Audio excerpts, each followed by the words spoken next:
I'm all for Christmas, all the happy smiles and the wishes, and I want it all from the... Hello, everybody, and welcome to my video. Today is Craftmas Day 8, and I'm here with a quick project for you. I wanted to use this really beautiful vellum. It is retiring at the end of the month, and it could sell out at any time. So it is on the last chance list. And it's really beautiful. There's 3 sheets that have this like flocked look to them. And then there's 3 sheets that have this holographic iridescent look to them. And I love it. So what I'm doing here is I am cutting this at 4¼ by 6, like 6¼ and then I'm gonna score the very top of it at about 1.5 inches. And I was being really gentle when I scored it. I probably could have pushed a little bit harder. And don't worry, I will slow down the camera in just a minute. I sped this part up a little bit, maybe a little too much. So I score that at about 1.5 inches so that the bottom part of it is 5.5, because I want this card to be 4¼ by 5.5. I want it to be a standard A2 size card. So here is some Highland Heather cardstock, and I'm going to cut that at about, I don't know, it's about 1.5 inches. And then you will see that I actually use a different piece of that later. And then this piece I'm cutting at 5.5 by 4¼ So I'm going to then attach the piece of vellum to this white piece of cardstock. Now the white piece of cardstock is a thick whisper white piece of cardstock, and it is cut at 4¼ by 5.5. So that is going to be the back side of the card. So the very back of the card will be white, but the inside of the card will be Highland Heather, and then the outside of the card will be this piece of vellum.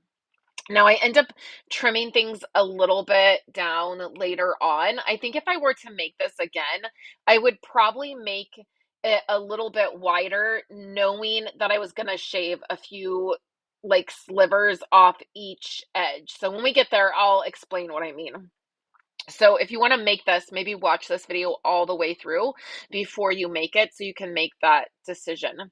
So I attached the flap to the white piece of cardstock, and then I'm going to put the inside of the, I'm going to put that Highland Heather piece on the inside of flat on that white piece. So I just used my bone folder and lined everything up a little bit more, and then pressed it down because I want the vellum to line up perfectly. So now what I'm going to do is add adhesive to this whole piece of white cardstock and that vellum flap. And then I'm going to very carefully line up the Highland Heather. And I'm leaving a tiny gap at the very top where that vellum folds over. This vellum is pretty thick vellum, but I want to make sure that it has a little bit of space to close. So this is where I would say I would probably make it a little bit larger on each end, knowing like I wanted it to line up perfectly. So I just took a tiny, tiny sliver off each side so that everything would line up. And you have to push a little bit hard. And I did have to use my snips to snip the very top. My trimmer blade didn't go all the way through. But then I grabbed this other piece of Highland Heather, and instead of it going all the way across the vellum at the bottom, I want there to be a little bit of a border. So I will put the measurement on my website of exactly what that piece was in case you want to make this. But this is where I'm going to stamp my sentiment. So I'm going to use this sentiment set right here, and it just has this Christmas sparkle sentiment. I'm going to emboss it. So I'm going to use some silver embossing powder. I'm using Versamark to stamp the sentiment. What's going to happen is I'm going to stamp it once. It's going to look a little crooked to me, so I'm going to flip it over and stamp it again, and then it ends up being it's more even, like it's straighter. So I use my embossing buddy, the powder, to put on the cardstock so that the embossing powder won't stick. And then I stamp that, and I'm looking at it, and I Oh, I might have cut that other part. Nope, here I go. I thought I might have trimmed the other part out. So I'm just going to re-stamp this, and then you're going to see me dive right in to the embossing, which I embossed in silver.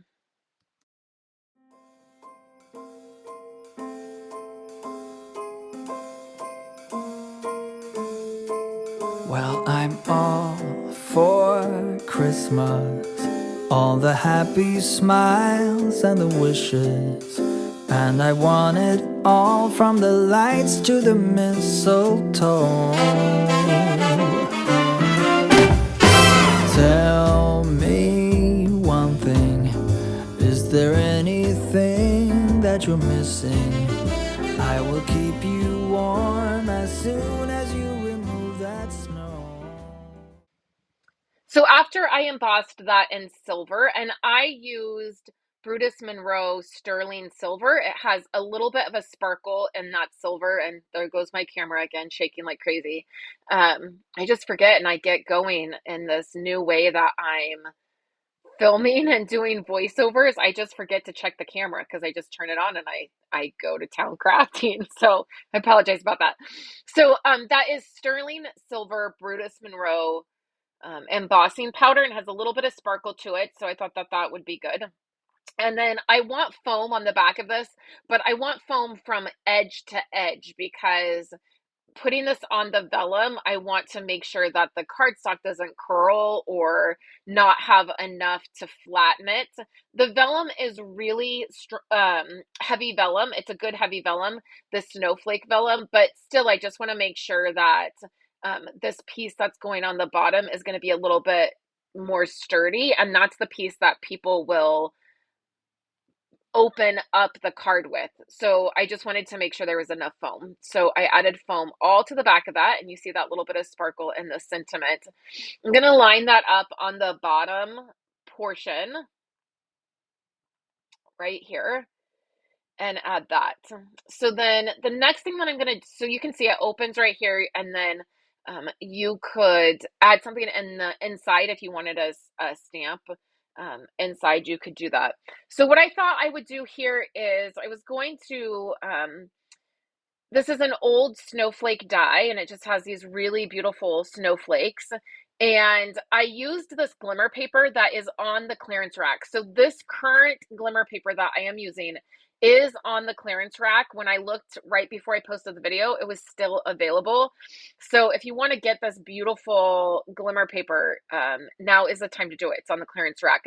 So you can see that I used my Stamp and Emboss Mini, and it cut out beautifully, even with the glimmer paper, which can be a little bit finicky when you're using die cuts. It cut out beautifully. I ran it through a couple times just to make sure that everything was cutting.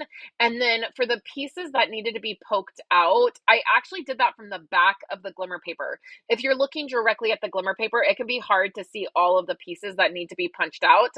But if you do it from the back, you can see it a little bit better. So my original idea was to put snowflakes around the sentiment, but I realized the snowflakes are too big and I just don't like the way they look. So then I think, well, I will layer them over the snowflakes on the vellum and just have it be a little bit, like another layer that pops up. That would have been fine. You'll see I don't end up doing that. It just felt too busy to me. So I grabbed my Wink of Stella and I'm just coloring in the holly right here. It's going to dry where it's going to be clear, but it'll have glimmer over the holly and then the holly berries. So I grabbed my silver gel pen. I was just looking a little bit, I don't know, I just felt like it needed to be grounded a little bit. And so I grabbed my silver gel pen and I'm going to do a stitch all around that. I was thinking that would match the snowflakes because the snowflakes were stitched, but I ended up not using the snowflakes. So just to get the ink flowing on the gel pen, I use my finger, which is, my hand is warm. So I use my finger to warm up the tip of that pen and get that ink flowing. And then with these gel pens, I know a lot of times people will say they have a struggle with getting the ink to flow, and you just have to have a very light hand. stand.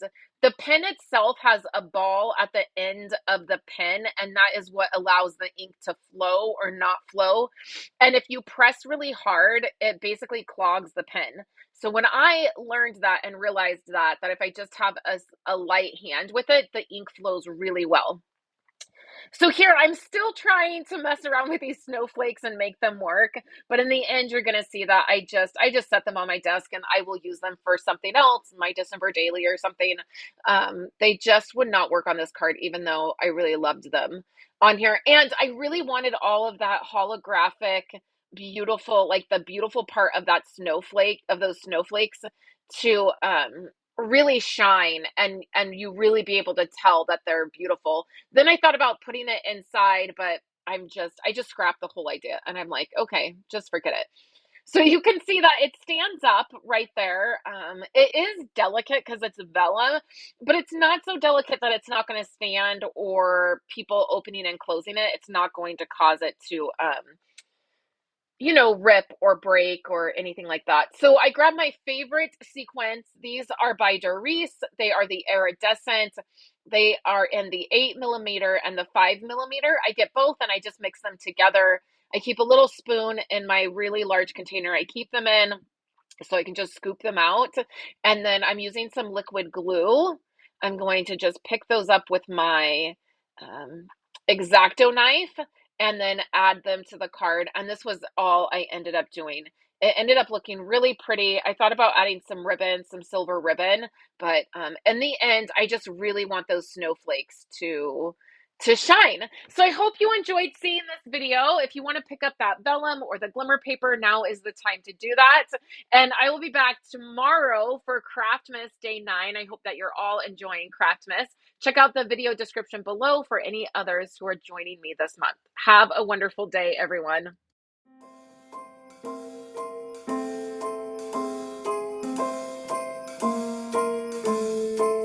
Well, I'm all for Christmas, all the happy smiles and the wishes, and I want it all, from the lights to the mistletoe.